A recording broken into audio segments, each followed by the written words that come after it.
సుమన్ టీవీలో మీ personal and business promotions కోసం కింది నెంబర్కి కాంటాక్ట్ చేయండి.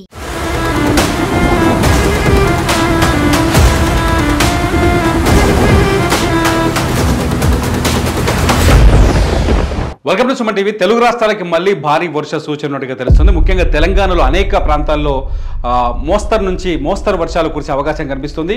ఒక 5 జిల్లాల్లో మాత్రం భారీ నుంచి కొంత అతి భారీ కాకుండా ఒక భారీ వర్ష సూచన అయితే కనిపిస్తుంది. భారీ వర్ష సూచన జిల్లాలోకి వచ్చేస్తే ఒకసారి కొమరంభీం జిల్లా తెలంగాణలో, అట్లాగే మంచిర్యాల, అలాగే జయశంకర్ భూపాలపల్లి, ములుగు, భద్రాద్రి కొత్తగూడెం, ఈ 5 జిల్లాల్లో భారీ నుంచి భారీ వర్షాలు, ఆరెంజ్ అలర్ట్ ఉంది 5 జిల్లాలపైన. ఈ 5 జిల్లాలకి భారీ వర్ష సూచన ఉన్నట్టుగా తెలుస్తుంది. రాత్రి హైదరాబాద్లో గట్టిగా పడ్డది వాన. ఇకపోతే తెలంగాణలో మిగతా జిల్లాల్లో ఒక 4 జిల్లాలు తప్ప మిగతా జిల్లాల్లో మోస్తరు నుంచి చినుకుల్లాగా తుంపర్ల కంటే కొంచెం గట్టిగా వాన పడే అవకాశం కనిపిస్తుంది. ఇదంతా ఎల్లో అలర్ట్ని జారీ చేశారు. మొత్తానికి ఇవాళ కూడా తెలుగు రాష్ట్రాలకి వర్షం ఉంది కాబట్టి మీరు కొంచెం జాగ్రత్తగా ఉండడం బెటర్. ఎక్కడైతే నిన్నమొన్న వర్షంతో అతలాకుతలమైన ఖమ్మం, ములుగు, మహబూబాబాద్, సూర్యాపేట జిల్లాల్లో అక్కడి ప్రజలు కొంచెం జాగ్రత్తగా ఉండడం బెటర్. ఎందుకంటే ఇప్పటికే వాన పడ్డది, ముంపులున్నాయి, వాగులు పొంగుతున్నాయి, చెరువు కట్టలన్నీ తడిసిపోయి ఉన్నాయి, కుంటల కట్టలను తడిసిపోయినాయి.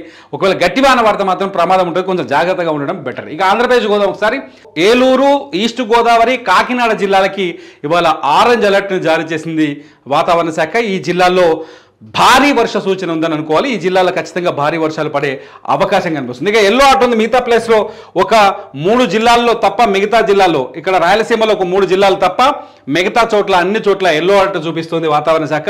ఈ పసుపు రంగు హెచ్చరిక ఉన్న చోట స్వల్ప అంటే మోస్తరు వర్షాలు పడే అవకాశం ఉంది. ఇప్పటికే విజయవాడలో అనేక ప్రాంతాలు నీళ్ళలోనే ఉన్నాయి. బుడమేరు కుచించుకుపోవడం వల్ల నిన్న డిప్యూటీ సీఎం పవన్ కళ్యాణ్ చాలా స్పష్టంగా చెప్పారు. బుడమేరులో కాలనీలు ఏర్పడ్డాయి. కాలనీలతోటి 10,000 క్యూసెక్ల నీళ్ళు వెళ్లాల్సిన బుడమేరులో 3,000 క్యూసెక్ల నీళ్ళు వెళ్తున్నాయి. దీంతో ఒక్కసారిగా వరద ఉప్పొంగడంతో చాలా చోట్ల బుడమేరుకు గన్లు పడ్డాయి. ఆ గన్లని పోయి నీళ్లు పోయి కాలనీలు నింపేసాయి కాబట్టి దెబ్బతినాయని చెప్పారు.